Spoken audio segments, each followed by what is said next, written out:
The refugee camp can never define you, you know? Just let me dream, let me just take the risk. Hi guys, I'm Rich from 2030 School. There's a huge amount of change going on in the world. In technology and education, they're all changing very fast. So how can we prepare for the future? In this podcast, I interview interesting people that we can learn from, who can inspire us. Today we have a guest who's called Frank from Rwanda. He has a very interesting and motivational story, being born in a refugee camp in the Congo following the Rwandan genocide in 1994. He has studied computer science in China at Beijing Institute of Technology and Tsinghua University, which is one of the top universities in the world. He is now working in China in information security and artificial intelligence. I'm pleased to introduce Frank and his story. I think you have an amazing story, Frank, and I'm interested to hear about what it was like growing up and how did it all start. Can you introduce your story? My name is Frank. I was born in 1995 because I'm from Rwanda. During 1994, there were genocide happening in Rwanda. My family had to leave the country just to stay safe. This was the time when to born from a refugee camp in Congo. And then after my family had to come back to Rwanda. So my parents just tells me it was really difficult in this situation, getting born in the refugee camp, the life, the food. And then they just said, I could just caught some disease out there. It was really complicated. It went much better and then went back home. My story literally started in the country whereby I was surrounded by my father and my mother. I used to play so many games outside. I used to swimming. I used to go to fight with my friends just to see who is strong. We used to dream to be football players. We used to dream to be like in the army because we used to make the fake guns, try to shoot each other, these kind of games during my childhood. When I was in the middle of my primary school, my dad died because he was at that time working in the government. He was a Secretary General for Ministry of Infrastructure at that time. Due to hard working, because my father studied in France. And then he came from France. The president, the government found him as a really good person who can work in the government. He joined the government and then he was working really hard. And then unfortunately, because he couldn't control the free time, he got the overworking, like in French, they call it surmenage. It's like where the brain gets too much work and then it can't really function well. Unfortunately, my father died when I was really young. Like I had to grow up in a family whereby with my mom, my sister, and my little brother. Because my sister right now, she doesn't know my father. My little brother, he doesn't really remember well. It's kind of only me who was remembering about my father pretty well. Because of this event, I just realized I have to be the man of the house. I have to lead. I have to find solutions to the problems. I have to protect them. And because of this event in my life, which kind of opened my eyes when I was really young, I did always think like I have to lead, I have to be the best, I have to achieve what everybody cannot achieve. I went to high school and it was my mother who was fighting for us, fighting for the tuition fees. I perfectly finished my high school because my mom couldn't afford the tuition fee at the university in China. It's not really easy because she was raising 3 kids alone. It's not easy because I had to pay like 30,000 for every year at Beijing Institute of Technology, which is in my country, it's like 6 million. And then the salary is not really that much. You can never get 6 million like in Rwanda. Never. It's kind of not possible.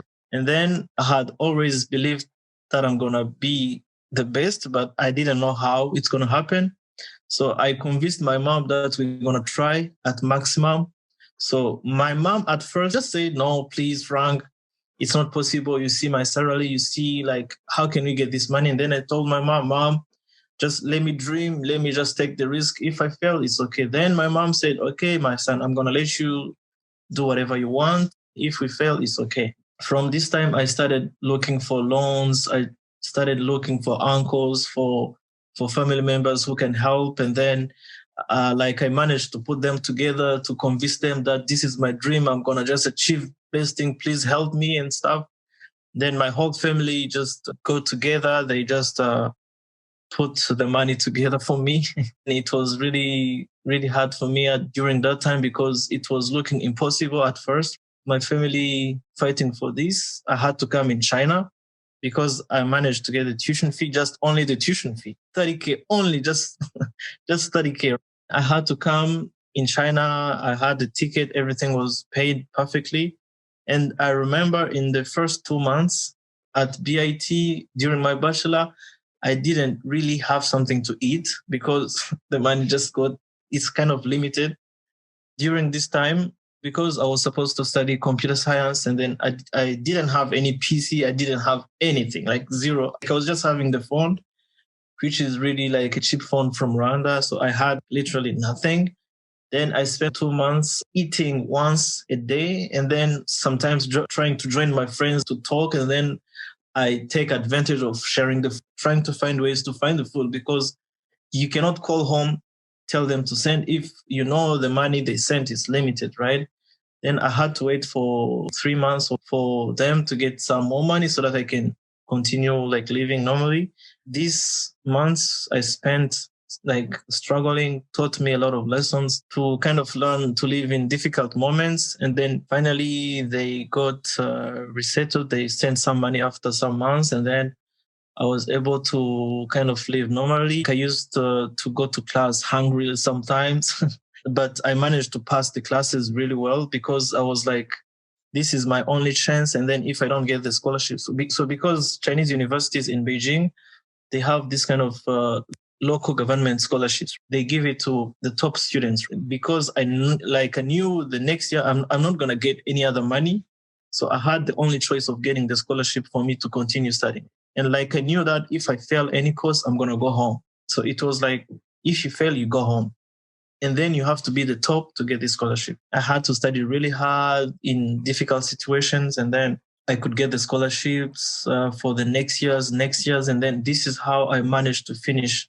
During this time, because I didn't have the computer, I started saving the money that I used to eat. They used to send me money. And then because I didn't have the PC and then I was the computer science student, I had to make sure some friends of mine used to lend me the PC to do the homeworks. And then because I was doing the homeworks really well, we could like have win-win situation. You give me your PC, I do the homework. And then if you want, you can copy. It's okay, right? But it's going to be win-win situation. So this is how I started kind of living. And then I managed to save 6,000 for the PC. And then the way I bought my PC, like I went to buy part by part, like I bought CPU, like I bought RAM step by step because I couldn't get the money to buy the whole computer. So like I had to buy the CPU like aside, the RAM aside, the motherboard aside, everything aside. And then after, like I went for the guy who works in some shops to put it together for me. And then the housing was for free. So the housing is like a little bit old, but the inside is new. And then I managed to have my PC, which can work until now. I'm still using the same PC, which I bought that time. That time was in 2017. And then when I got my PC, this is when I started learning so many skills about computer. Because when I was in high school, I studied math, physics, and computer science. So during this time, we're like using the computer of the school, but also recalling a little bit when I was really young. I do remember at home, we didn't have any computer, right? And then I used to tell my mom, if you don't buy us any computer, I'm going to really go somewhere else. And this is when I did realize I had this kind of love for PC since I was really young. And then my mom, like I remember we had to wait for like some months for my mom to be able to get a PC. And then my mom, because she was working for the government, or she's still working for the government, sorry. So she had some opportunities to go to, is it like Sweden? She went to Sweden. If it's not Swaziland, she went to Sweden, and then they gave her like those kind of free PC for the program, like the free PC. Then she said, hey, son, like I got a free PC from God. God sent us a PC. And then she gave me this PC. So this is the PC I was using since I was really young. And it's like the foundation of all my skills, right? And then coming back to my university like time, So this is the time I started learning about computer, just artificial intelligence, developing apps, this kind of interesting stuff. And then I used to challenge myself to build something which is not possible. In 2017, I was able to develop my own game, which got published in Rwanda in 3 media houses. And then so many opportunities came along the way. It was a car racing, like a car which is escaping the blocks and stuff. So I wanted to make a game which is in Kinyarwanda, which Rwandese people can play and then interact with, right? It was just like giving myself a challenge of selling some games. But right now, that game dream kind of disappeared to some point. I don't know why. I just want to ask a few questions. So, how old were you when that happened when you were younger, when you were in the refugee camp? How long were you there? And I was born in the refugee camp in 1995 because genocide happened, right? And then the people cannot go back directly, It's like you cannot go back directly to the country, So they were sometimes they had to wait and stuff. And then one story that my mom told me, this is a more personal story. My mom told me that when she got married, it took her 2 years. So because my mom and my father, they got married in 1993. And then I was born 2 years after. So my mom kind of didn't have me directly. So she had to wait for 2 years. Sometimes for married people, sometimes they wait. She said she was a little bit desperate. So when she found me, I was born in the refugee camp in 1995. I came back to Rwanda. I don't know how long time. I don't know this kind of information. But I know that I was born in the refugee camp and then I came back to Rwanda. And so many people have born in the refugee camp in Congo, though. So many people. So many people. Yeah, so many people. So because when genocide happened, people went to Uganda, people went to Tanzania, people went to Burundi, people went to Congo. Congo is here, Tanzania is here, and Burundi is in the south. So people went to different part of, people went to the borders, right? Some went to Congo. And then people, they came back slowly when things went well. I don't know when is the exact time I came back to Rwanda. I don't know. But they just told me I was born in the refugee camp and then came back, yeah. All right. And what was it like growing up in Rwanda? During that time, Rwanda was still in development and then also considering coming from genocide. For example, I was studying at one primary school and then one of my friends, he was playing some small stuff and then he didn't know it was grenade. And then he was playing football, something he didn't know it was grenade, right? And then it just blew out and then it just cut his legs and stuff. And then we used to see some war stuff, war tools. And then during this time, there were a lot of bombs which were even still hidden. So people used to still check. So it was this kind of difficult time. Rwanda was still developing and it was somehow difficult. And then people used to have also some problems because psychologically so many stuff.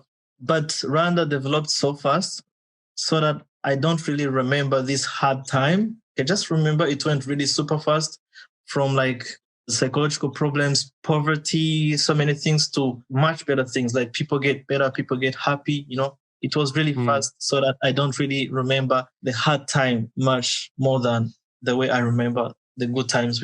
And then what gave you the idea to study in China? For me, I used to apply to every university in the world. I remember I did apply to MIT, right? I was like, I got to study at MIT. Why not me? Why not people? Why people go to MIT and why I cannot go there, right? I did apply to MIT. I applied to Harvard. I applied to Cambridge. I applied to Oxford. I applied to these top universities, right? And then they rejected me because my high school grades were not really enough for MIT and stuff.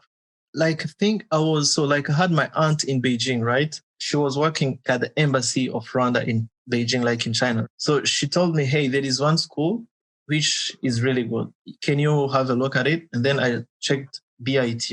And then I found they have some good research. They have some good labs and stuff. Then I checked the campus. I was like, this is where I have to go. The application process was really so fast. This is why I fell in love with it so fast. So like I was applying to so many universities, and it's like the only university which kind of made it super fast for me. And then I was like, okay, so they can even send the admission after like 1 week, and then they send the visa documents just directly to me. Then I was like, okay, let me go to China. Yeah. But before, the main reason, I used to read in the news about how Chinese, they are like, so the reason why I fell in love with China, specifically China and technology. Chinese people, they don't like to talk about technology a lot. You know what I mean? Like in the Western part of the world, so many people talk about tech, so many people talk about AI, you know what I mean? And then most of the times, the application of what people say, it's not really the same as what, so people talk more than the way they do, like sometimes, right? But Chinese people, they are kind of quiet. They are quiet, and then they are more into implementation. They don't like to talk about things. They just like to go for it, implement, hit it, win. And then they did even try so many technologies which were like still like in test in some other part, but they just implement it. And then, so this is the idea of implementing the idea right away, which kind of got me fall in love with. So I have to go somewhere. They don't like to play around. People who just implement, like if it's something they do, they just do it. No time for discussions.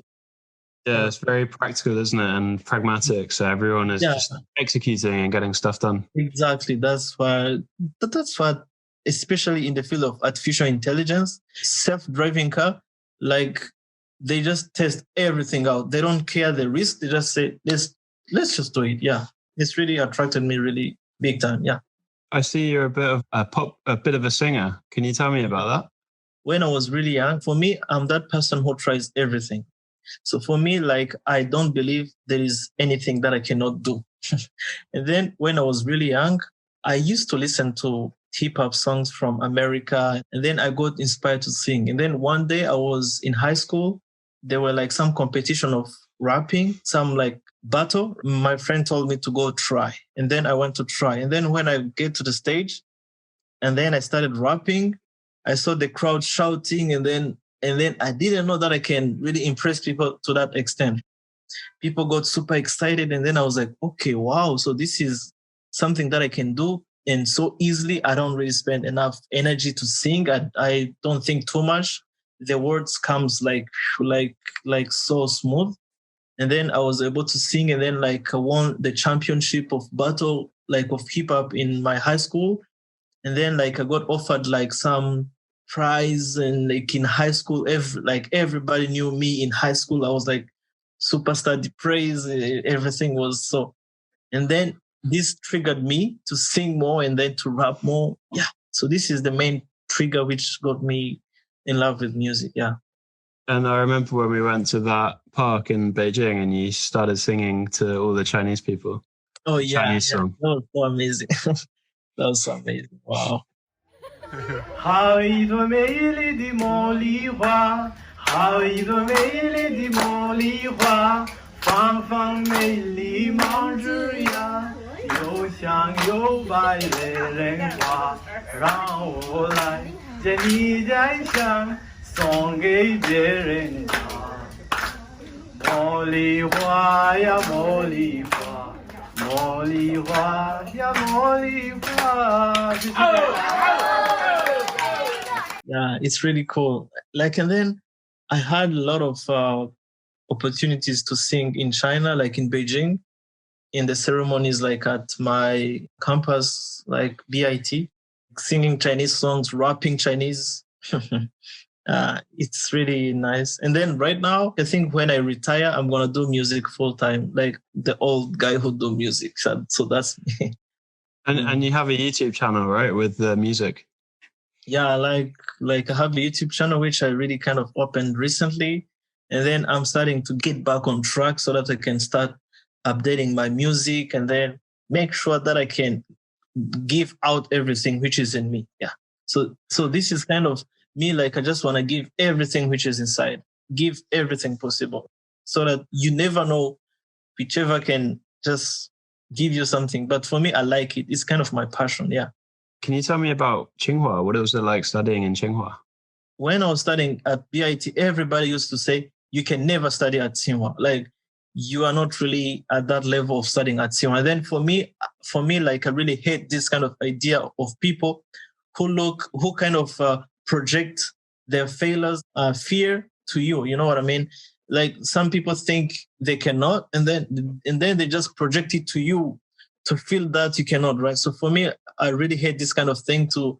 And then because of these people who just used to say like Tsinghua is really the best, you cannot study there. And then I was like, this is my challenge. I'm gonna try to study there. When I finished my bachelor at BIT, like I had to apply to Tsinghua. I didn't really believe I can study at Tsinghua because of the people. And then something special about Tsinghua, the application process is really detailed and serious. For example, like I had to pass the programming competition test, which is really intense. They want to check your level of solving problems.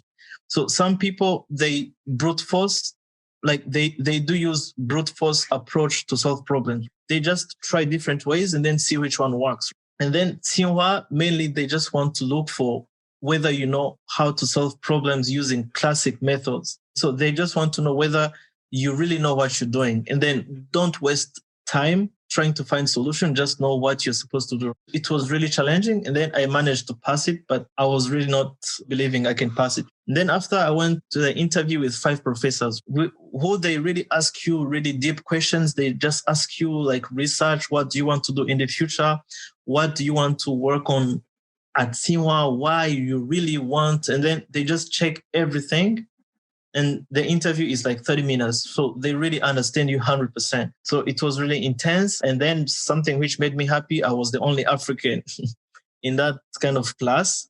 And then I was the only Black guy who was in the class, and which was really interesting because I like to be unique. I like to not look like other people. It was not easy to skip the class because they know me. Like if I don't come to class, they know someone is not there because I'm different.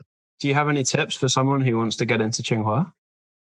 It depends on the program. So for me, for instance, it's maybe easier to give the advices for someone who wants to study computer science or like some computer or like tech related stuff. The whole idea of computer stuff, it's data structure and the algorithms. So if you don't really understand this basic stuff, you can never pass anything at Tsinghua. And then you have to have a really high level of math. You need to really be good at math big time. Something else also, you need to do like extra project. Suppose you need to have, for example, your GitHub repo, you need to have a lot of things you did in life, you know, because to convince the whole admission committee, including the professors, you got to have like different things to put together. And even because I was a musician before, this also attracted the professors. So they were like, how can you put together everything you do and then you manage to still achieve what you want to achieve, right? Because you do so many things. So they want someone who doesn't do one thing, just do so many things and then make sure you focus on one, but you still gotta have something else. So this is the general idea. But for any program, you gotta have like a really nice CV. You have to be in front, you know, convincing, having more convincing idea, and then know what you really want to study, right? Yeah, like know your future, know your vision. What are you doing now in China? So right now, I'm just working in a governmental, it's like state-owned company, which is based in Sichuan province, Chengdu. And then the name is Changhong. It's called Sichuan Changhong Electronics Company, right? And then I'm currently working in the AI security department as a research engineer, right? So my daily routine, it just composed of researching and then implementing. So it's kind of like I have to research about something, make sure to improve it, and then implement it in a more practical way, which can be included in any product. My mainly focus is making sure the system is secured, and then I make sure to prevent hackers from entering the system. I just make sure the AI models which has been deployed in the products, they are secured, to make sure the methods or like the stuff which has been created is safe. Like it does protect the users and then it does protect the company also. What do you think about foreigners looking for jobs in China? How did you get your job? The way I got this job is when I was at Tsinghua, my professor gave me an opportunity to have an internship at one company, which is called Network Security Focus. It's NS Focus. So this was also part of my thesis and my research paper. So because of this idea, which I did invent, it got published in some news somewhere else. And then the company, this Changhong, approached me. They just said, hey, we just found your profile, and then we checked your work, and then we checked how you're progressing in the network security, like the industry, how you're progressing. And then they fell in love with the idea of my research invention, which I recently published in the international conference. So they believe I can have more ideas which can help them to go somewhere else or like to get further. And then they just contacted me, and then they say, hey, Frank, we just like your profile and we would wish to just work with you and then see what we can achieve together and stuff. And then this took so long because I was not sure what I'm supposed to go for, because there were also some other companies which were like really trying to also to give me the offers. But then the main reason why I did choose this one, it was because it's more like flexible. Like they just give you some work and then you give your own ideas to solve it, right? There is no boss who comes and then tells you do this. It's like you are the leader. You are supposed to give everything you think. And then if it fails, it's okay. But if it works out, it works out. What is the working culture like? Is it like 996 or is it quite flexible? So the working time, I go to work from 9 to 6 p.m. And then during lunch, I have like a meal and then take a nap for like 30 minutes or like even 1 hour sometimes. So the culture is like you work and then when you get tired, you can take some nap. It's okay. They just want you to, so they are more result oriented. They just want you to achieve the thing on time. So their purpose is result oriented. I do also like the sports culture. Like every employee have to participate in some sport culture, like group, like sometimes like Monday we play badminton. Tuesday we play basketball or football. I like the sport culture. You're enjoying your life in Chengdu? I would say I'm really having a great time because I don't have school and I'm not going to go back to school again. So you mentioned before that you like to be so you're the only African in the program. And you mentioned before that you like to be unique. What is it like to be a foreigner? And what's your experience like to be a foreigner or an African in China? Because a lot of people ask about that or they're interested in that. This is a little bit trickier. It's really nice to understand differences. And then it's really nice to respect people's perspective, people's point of views. You know what I mean? So many people, they don't have to take things personal, right? People have different preferences. People have different point of views. People, they have different backgrounds. It's much better to come in China, be ready to understand or to kind of be flexible with any changes or like something that you may not like, because everybody is different. Everybody has different perspective. Who is a black person, for example? And then I believe if you want to get a nice experience, you have to give a really nice image of who you are as a person. And if someone looks for color, it's okay, but you have to make sure you be the example of who is a good person, right? And then make sure to understand the differences and then don't take anything personal. You know what I mean? People, they have different preferences. Like if this door closes, some doors also will open. So for me, the experience is like I did embrace. So for example, this is one of the cases. When I did arrive in Beijing, I used to go to the subway station, for example. And then when I go to sit, maybe some Chinese people may stand up. And then some people, they just think, oh, this is racist. This is really bad. No, it's not something personal. It's like someone wants to stand up. And then you don't have to take it like as a problem. You have to take it as a normal thing. Then it's like to make life easy. People, they don't have to take life so seriously. So people, kind of don't take life seriously and then do understand that people, they are different. And then they have the right to like and then dislike. It's okay. You don't have to be liked by everybody. So, you just have to have open minds and understand people have different ideas. Same for the religion. Some people, they cannot be friends. Like if you are this religion, for example, you have to be friends with people who doesn't believe in God. It doesn't define the person. You know what I mean? So like so many people come from Africa with this kind of mindset about, oh, this person is my friend because we have this common thing. It's also good to be friends with people who are different from you, and then try to understand what they have much better that you don't have. Like, try to get the differences, to learn from the differences, and then it's kind of this idea. Mm-hmm.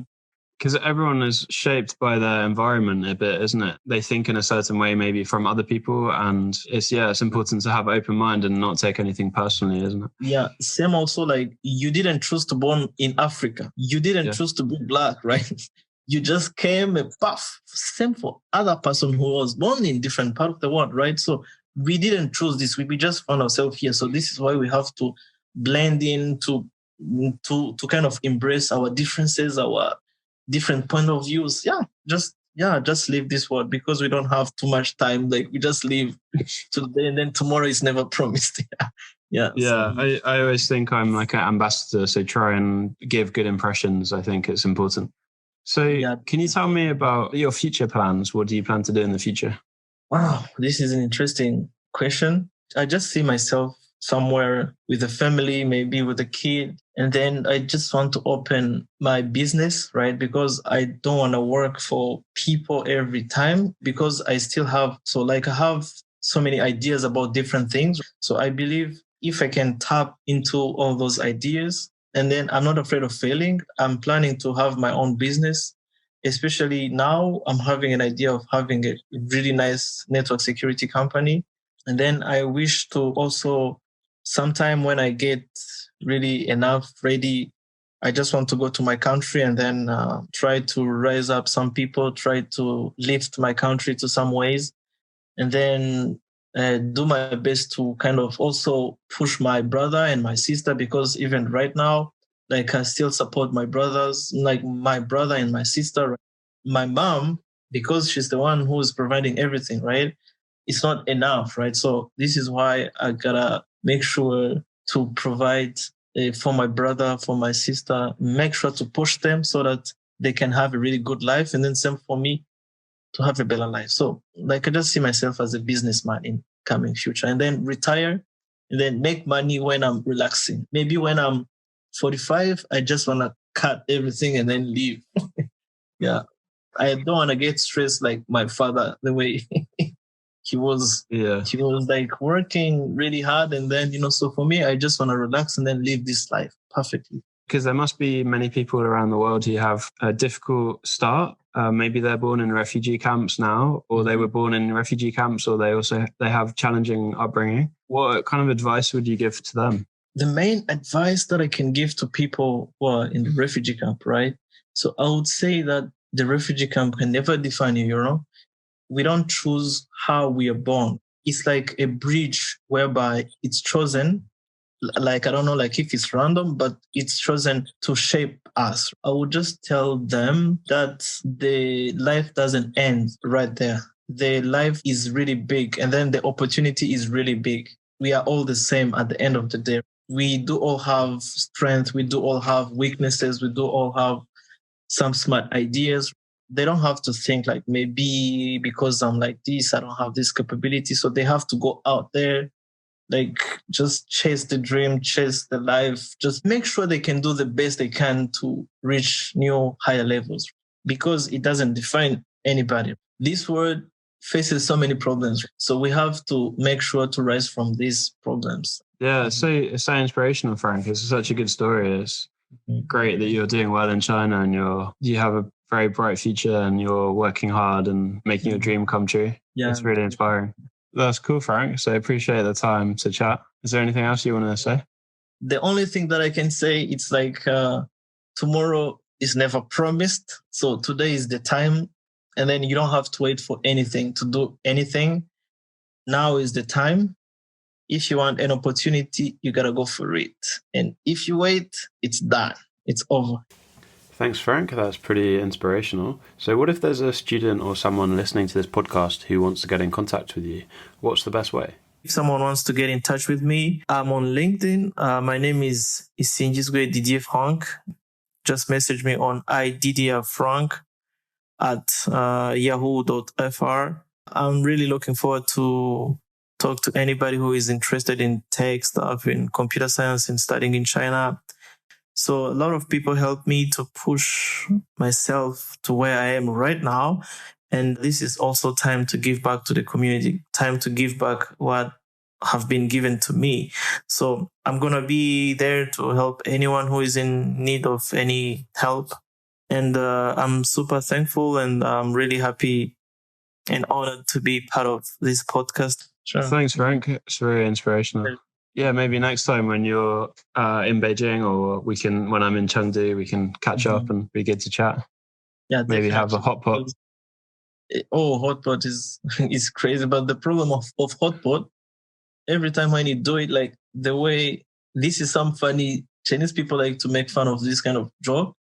It's like the same pain you go through when you're eating it. It's like the same pain you go through when it's time to, you know what I mean? Yeah, when you do your business later. So it's kind of, this kind of pain is kind of like addictive. This is why people like hot. All right, we'll leave it on that note, Frank. So good to chat and talk to you later. Yeah. Okay, cheers. Thank you so much. There is one story that I wanted to share also. China admissions played a big role in my part in China, because I remember I was finishing my bachelor's degree. Then I was like, let me try to see whether China admissions can push my chances to study at Tsinghua, right? They just helped me to go at Tsinghua to meet the professor, to meet the admission committee.